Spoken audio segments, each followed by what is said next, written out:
From kids being encouraged to smoke, to murder plots, to voodoo fertility, this show has delivered storylines so shocking that it feels like they should have been banned altogether. It all begins with a little girl, a ballet class, and one of the worst influences she could possibly have. When Marge discovers a ballet studio in Springfield, she decides to share something deeply personal with Lisa. She always dreamed of being a ballerina herself. Those dreams shattered when her body couldn't keep up. So what happened? My bosoms came in and ruined my balance. A tender moment, right? Except this is The Simpsons. So of course, Marge's heartfelt confession comes with a side of roasting Homer's genetics. Lisa, inspired by her mom's honesty, decides to give ballet a try. And at first, it's innocent enough. Pirouettes, stretches, the usual, but things take a turn when she asks other ballerinas for advice on how to improve. Their answer? Cigarettes. Yes, in this world, apparently the secret to perfect balance isn't training or practice, it's smoking. But for every ballerina in the world, it's cigarettes.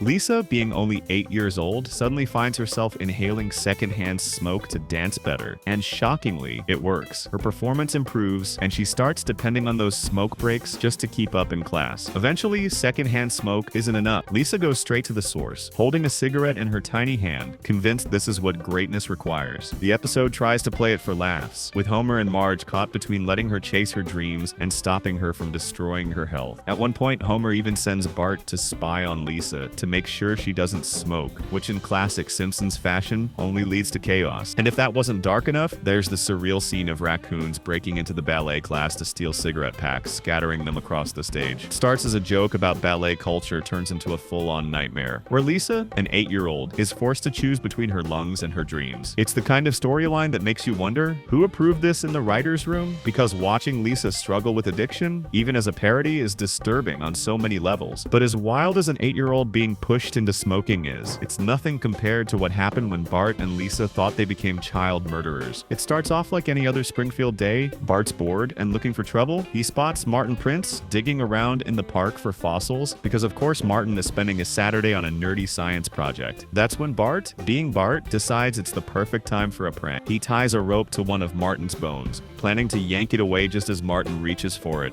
Classic Bart move. Except this one goes horribly wrong. When Bart pulls the rope, Martin trips, stumbles down a cliff, and vanishes into the bushes below. The kids rush to the edge, only to see Martin's helmet lying on the rocks. But no Martin. He's gone. And here's the chilling part. Bart and Lisa both instantly believe Martin is dead. Bart caused it, and Lisa was right there watching. In a matter of seconds, the two youngest members of the Simpsons family go from mischievous pranksters to accidental killers. What follows is a psychological spiral. Bart tries to numb the guilt by drowning himself in TV, while Lisa, usually the voice of reason, becomes complicit in the cover-up. She convinces Bart not to confess, claiming it won't help anyone now. For the first time, Lisa isn't just a witness, she's Bart's partner in crime. Meanwhile, Nelson starts investigating. He doesn't buy the official story about Martin's accident, and he slowly pieces together the truth. Watching Nelson, the school bully, turn into a serious detective is bizarre, but it works. He finds the bone Bart used. He retraces Martin's steps, and he corners Bart with the kind of sharp questioning you'd expect from a cop, not a 10-year-old. The tension keeps building until Bart and Lisa nearly break. At one point, Lisa finds a note from Bart saying he can't take it anymore, and plans to end it all. She panics, racing to find him, only to discover Bart wasn't about to hurt himself. He was just hiding in Martin's backyard, guilt eating him alive. Finally, Lisa can't take it. She stands up at a school vigil and announces the horrifying truth: "We killed Martin." The room goes silent. The weight of the moment hits. For a second, you almost believe the show is about to end with two children confessing to murder. But then, the twist. Martin suddenly walks out of the shadows, completely alive. Turns out, he survived the fall, thanks to his wedgie-proof underwear, which saved him from the cliff drop. He made his way home on his own, completely unaware of the chaos his death caused. And just like that, everything resets. But not before Martin delivers a chilling line: "I learned that beneath my goody two shoes lie some very dark socks." A joke, sure, but one that reveals how close Bart and Lisa came to crossing a line they could never uncross. This wasn't just a prank gone wrong. It was an episode that showed how easily guilt, lies, and fear can transform kids into something unrecognizable. And for a comedy show, that's a disturbing message. But if turning Bart and Lisa into child killers felt extreme, the writers weren't done, because soon Bart went from taking life to giving it. It all begins in art class, where Bart is stuck with a teacher he can't stand. She isn't cruel, she isn't unfair, Bart just hates the fact that she actually expects him to learn something. Naturally, his first instinct is to get rid of her. And how does he plan to do it? By using voodoo. With Shauna's help, Bart finds a mysterious woman who gives him the ingredients to perform a voodoo spell. He chants, stabs, and hopes for the worst. And at first, it seems to work. The next day, his teacher comes into class clutching her stomach. But instead of a curse, the spell leaves her announcing she's pregnant. And just like that, Bart Simpson is credited with creating life. The news spreads through Springfield like wildfire. Suddenly, couples struggling to conceive are knocking on Bart's door, begging him to work his magic for them. And instead of rejecting the insanity, Bart embraces it. He charges $5 a pop and turns baby making into a full-on business. It would be funny if it weren't so disturbing. Adults are trusting a fourth grader with one of the most serious aspects of their lives. And Bart, of course, is thrilled by the attention, even as he has no idea what he's actually doing. Things escalate quickly when Fat Tony gets involved. He kidnaps Bart and Homer, demanding that Bart use his powers to give his racehorse a foal. That's right, Bart, a child, is now being pressured into breeding horses for the mob. And if that wasn't bizarre enough, Homer notices one of the horses isn't interested in the opposite sex. The solution? Create a romantic setting to encourage reproduction anyway. Yes, Homer and Bart spend part of this episode playing matchmaker for two horses. Candles, music, the works. This isn't edgy comedy anymore, it's straight up surreal. In the end, Bart succeeds. The horse gets pregnant. Fat Tony is satisfied, and Bart's reputation as a miracle baby maker grows. But the bigger question remains, what exactly were the writers going for here? Because in this episode, Bart isn't just a mischievous kid, he's accidentally playing God with people's lives, and the show treats it like slapstick comedy. It's the kind of storyline that makes you stop and wonder if the writers were deliberately trying to see how far they could push their audience. Still, for as ridiculous as it is, Bart's fertility business was played for laughs. But the next controversy wasn't funny at all. In fact, it nearly destroyed Homer's entire reputation. It starts innocently enough. Homer and Marge score tickets to the candy convention, and they hire a babysitter named Ashley to watch the kids. When Homer drives her home later that night, disaster strikes. Ashley accidentally gets a rare candy stuck to the back of her skirt, and Homer, being Homer, grabs it without thinking. In his mind, he's saving the candy. In Ashley's mind, he just crossed the line. The next day, Ashley goes public with her accusation. Homer Simpson is a predator, and Springfield reacts with full force. Protesters surround the Simpson house with banners and chants. Homer's a pig, and 2, 4, 6, 8. Homer's crime is really great. The entire town, including strangers who never liked Homer to begin with, instantly believes Ashley's version of the story. And this is where the episode becomes unsettling. The satire doesn't just mock the mob mentality, it digs into how quickly media and public opinion can destroy a person's life. Homer tries to defend himself on a talk show, but the editing twists his words into something even worse. Even attempts to clear his name backfire, turning him into a national punchline. At one point, the Simpsons' home is secretly videotaped, and footage of Homer eating dinner is played on TV, spliced together to make it look like he's some kind of monster.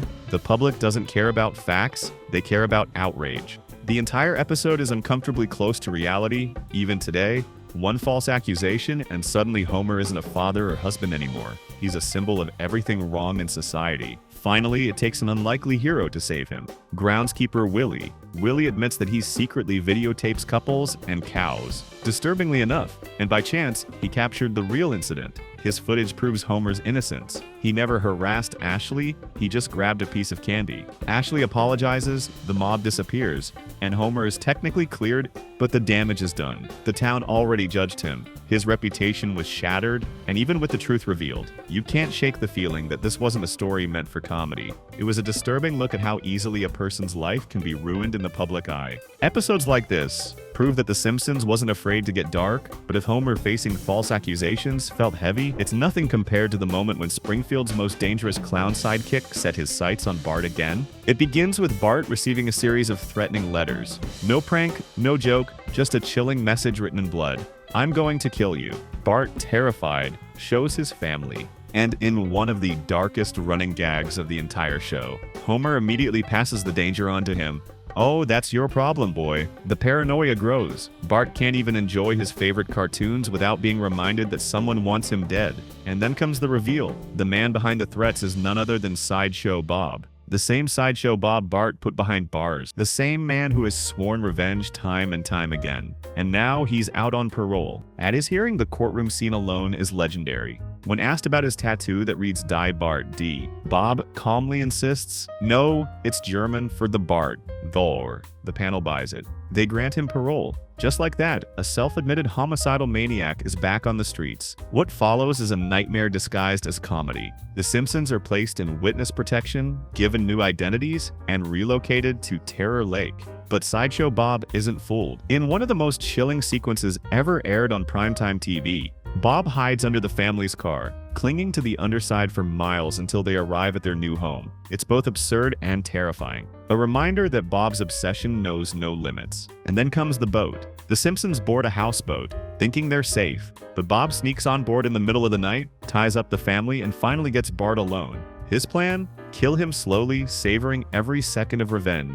The only reason Bart survives is pure wit. Realizing he needs to buy time, Bart makes one last request, that Bob sing the entire score of the HMS Pinafore. And because Bob is both a murderer and a theater nerd, he agreed. What follows is a bizarre opera performance on a moonlit boat, Bob pouring his heart into every note, while Bart clings to the hope of survival. By the time Bob finishes, the boat has drifted straight into the hands of Chief Wiggum and the police. Bart is saved, Bob is arrested, and the episode ends. But not without leaving scars. Because here's the truth. Sideshow Bob wasn't a one-off villain. He was a homicidal predator, and every appearance afterward built on the chilling obsession first cemented here. This wasn't just comedy. This was horror wearing a clown's smile. And if you thought this was the peak of Bob's madness, you'd be wrong, because years later he returned with a plan so twisted it involved peeling off someone else's face. It starts with Springfield facing budget cuts so extreme that the city can't even afford to keep certain prisoners locked up. That's when a new neighbor named Walt Warren moves in beside the Simpsons.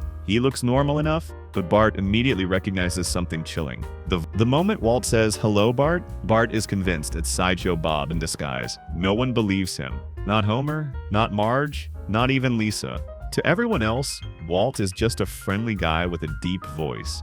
But Bart refuses to let it go. He tries everything to get Walt to slip up, even attempting to trick him into singing a Gilbert and Sullivan operetta. Something Bob would never resist. But Walt doesn't take the bait. Desperate, Marge drags Bart to the prison itself to prove that Sideshow Bob is still behind bars. And sure enough, there he is, locked up. Calm as ever, Bart has no choice but to admit he was wrong. Walt really must be just a regular guy. The truth is far darker. Sideshow Bob had drugged his cellmate Walt, cut off his face, and stitched it onto his own. He then switched places, letting Walt rot in prison, while Bob walked free. This isn't cartoon slapstick anymore. This is straight out of a horror movie. A children's show literally aired an episode about face-swapping mutilation, and somehow it made it to primetime. The horror only deepens when the Simpsons eventually discover Bob's hideout. His walls are plastered with pictures of Bart, each one stabbed through with knives. There are notes, plans, and detailed sketches of how he intends to finally kill his nemesis. And then comes the finale at the Five Corners, where Bob plans to murder Bart in a legal loophole,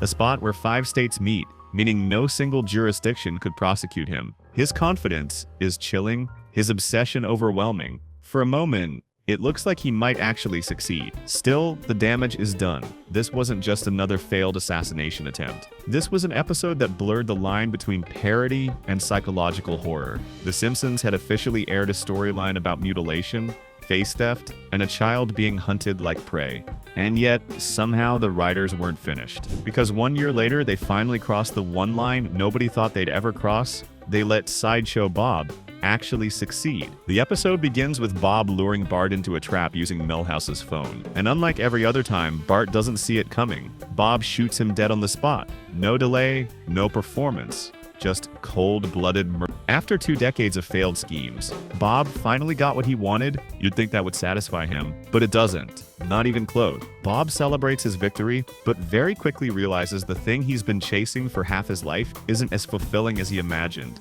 The obsession that defined him is suddenly gone, leaving him hollow. So what does he do?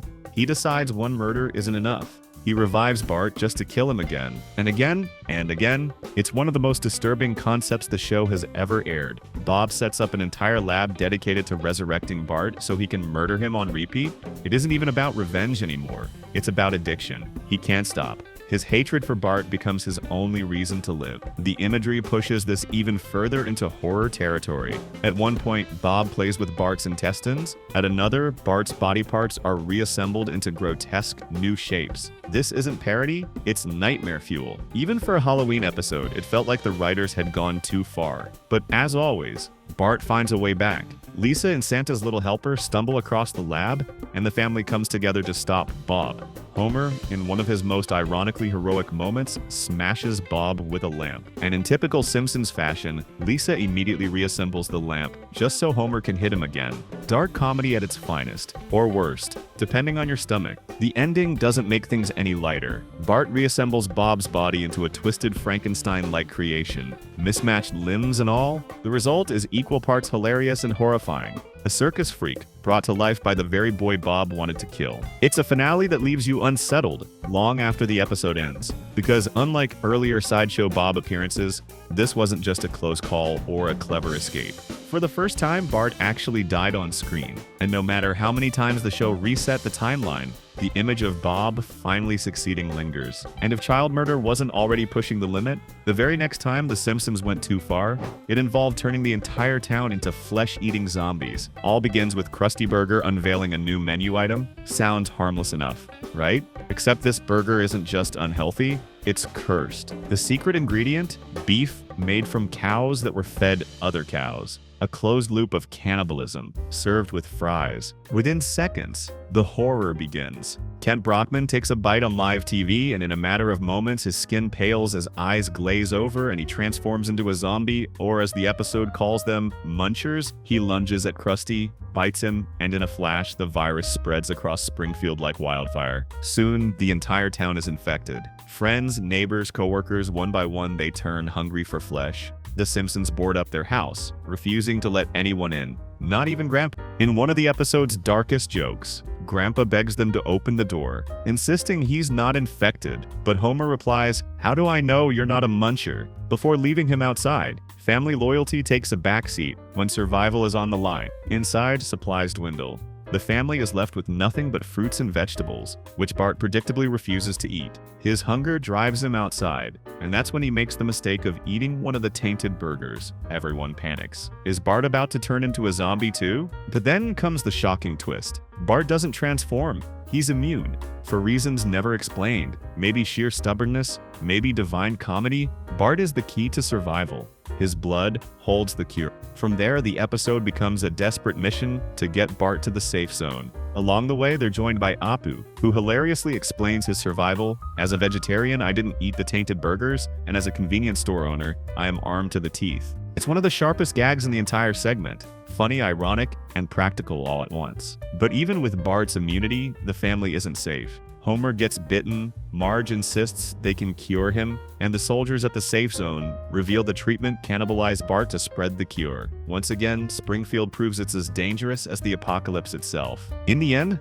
the solution is peak Simpsons absurdity. Instead of using medicine or science, they literally bathe Bart in food. His immunity soaks into the meal, and suddenly the town has its cure. Springfield is saved, all thanks to a soup bath and a stubborn 10-year-old. It's grotesque, it's hilarious, and it's another moment where you have to wonder, was this still a cartoon, or had The Simpsons crossed into full-on horror? But zombies weren't the only time the writers gave us trauma fuel, because the very next storyline wasn't supernatural at all. It was buried deep in Homer's childhood, a repressed memory so disturbing that even Marge's super absorbent paper towels couldn't clean it up. It starts with a simple night out. Marge accidentally buys the wrong brand of paper towels, which feature a rugged lumberjack on the packaging. She falls in love with the mascot, joking about how strong and capable he looks. Homer, jealous and insecure, decides to take Marge out for a fancy dinner to prove himself. At the restaurant, an Indian hypnotist entertains the guests by regressing people back to their childhoods. When it's Homer's turn, something snaps.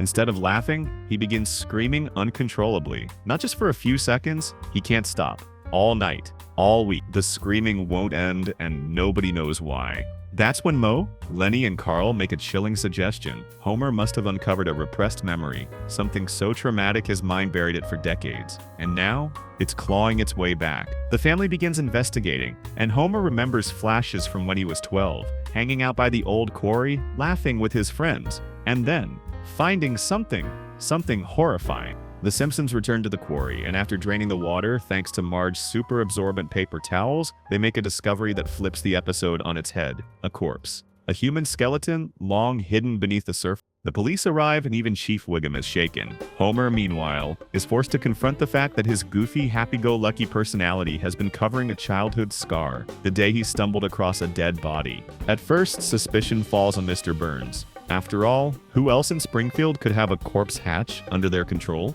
But in a twist, it's revealed the body was actually Smithers Sr., Waylon's father, who died heroically decades earlier, while preventing a nuclear meltdown. The mystery is solved, but the trauma remains. The story ends with Homer finally at peace, having confronted his past. But the audience is left with something much heavier. The idea that this cartoon dad we laugh at every week may have been shaped by a childhood encounter with death. It's not just unsettling, it's deeply human, and it shows that The Simpsons could turn from comedy to tragedy at the flick of a switch. But Homer's buried trauma wasn't even the darkest moment of the early years, because long before this episode aired, The Simpsons gave us something truly terrifying, an episode about a babysitter who ties up children and nearly gets away with it. In some enchanted evening, Marge is feeling neglected. Homer hasn't been treating her well, so she calls into a radiotherapist to vent her frustrations. The advice? Leave him. But instead, Homer finally listens, realizes he's been a lousy husband, and decides to make it up to her with a romantic night out. So far, pretty standard. A date night between Homer and Marge. What could go wrong? Everything. Because when they call babysitter agency to look after the kids, they unknowingly hire one of Springfield's most dangerous criminals, the babysitter bandit. A woman who doesn't just watch kids, she robs houses,